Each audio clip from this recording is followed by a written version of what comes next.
Dans cette vidéo, nous allons répondre à la question est-ce que mémoriser en utilisant des techniques de mémorisation est une perte de temps? Et quand je parle de techniques de mémorisation, je parle évidemment des techniques à base d'images que je vous apprends dans cette chaîne. Si vous mémorisez sans utiliser de techniques de mémorisation, vous avez votre texte, vous allez directement le mémoriser.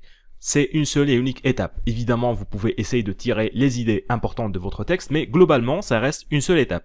Par contre, si vous mémorisez en utilisant des images, vous allez devoir convertir les idées importantes en des images. Vous allez après placer ces images dans un palais mental et ça vous fait ainsi 3 étapes. D'ailleurs, l'étape de la conversion d'informations en images est celle qui est la plus dure pour les personnes qui débutent avec ces techniques de mémorisation.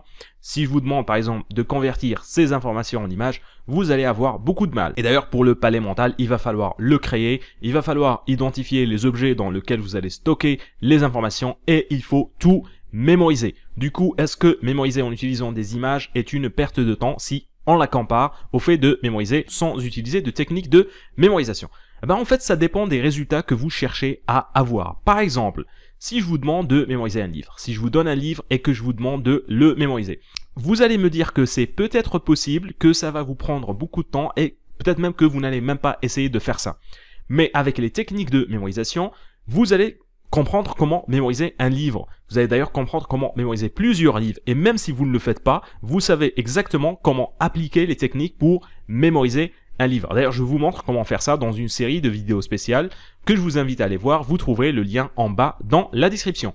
Même chose, si je vous demande de mémoriser les 22 premiers chiffres de pi, là, vous pouvez tester, vous pouvez essayer, ça peut vous prendre un peu de temps, mais avec les techniques de mémorisation, vous pouvez faire ça en moins de 10 minutes. D'ailleurs, je vous montre comment faire ça dans une de mes autres vidéos YouTube que je vous invite à aller voir là aussi. En fait, avec les techniques de mémorisation, ce que vous allez perdre en temps, vous allez le gagner en efficacité. Vous allez savoir que vous pouvez mémoriser les informations quand vous avez la bonne technique de mémorisation. Évidemment, si vous êtes débutant, ça va vous prendre un peu plus de temps qu'une personne qui est expérimentée. Plus vous allez tester et vous entraîner à ces techniques, plus vous allez les maîtriser. Et une fois que vous les aurez maîtrisées, il n'y aura plus de mémorisation à 3 étapes. Ça sera tout simplement, vous lisez le texte et vous le mémorisez. Et c'est d'ailleurs comme ça que des gens comme Johan Mallow peuvent mémoriser 400 cartes en 10 minutes.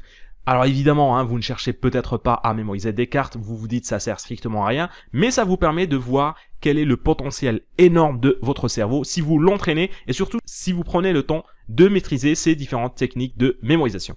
On va revenir aux résultats parce que ça c'est le point le plus important. Si vous apprenez ces techniques de mémorisation pour passer un examen auquel vous vous êtes pas préparé, vous allez être déçu parce que vous allez avoir beaucoup de mal à convertir les informations en images, vous n'avez pas de palais mental qui est tout prêt, ça va vous énerver.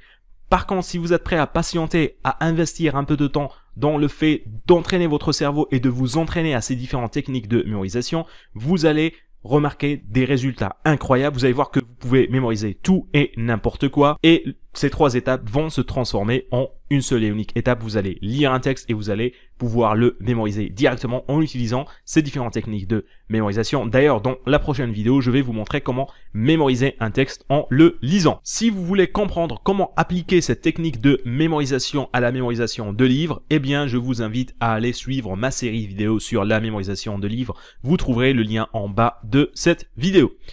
Au final, est-ce que mémoriser avec des images est une perte de temps? Évidemment, la réponse à cette question est non. Par contre, vous devez investir un peu de temps à vous entraîner pour maîtriser ces différentes techniques de mémorisation et c'est ce que je vous montre dans cette chaîne-là. Je vous montre comment utiliser ces techniques pour pouvoir mémoriser des informations très compliquées. D'ailleurs, je vous invite à vous abonner si ce n'est pas encore fait, à me laisser vos avis et commentaires, voire même des suggestions pour les prochaines vidéos et laissez un pouce bleu, ça aide toujours pour le référencement et on va se retrouver la semaine prochaine pour une nouvelle vidéo.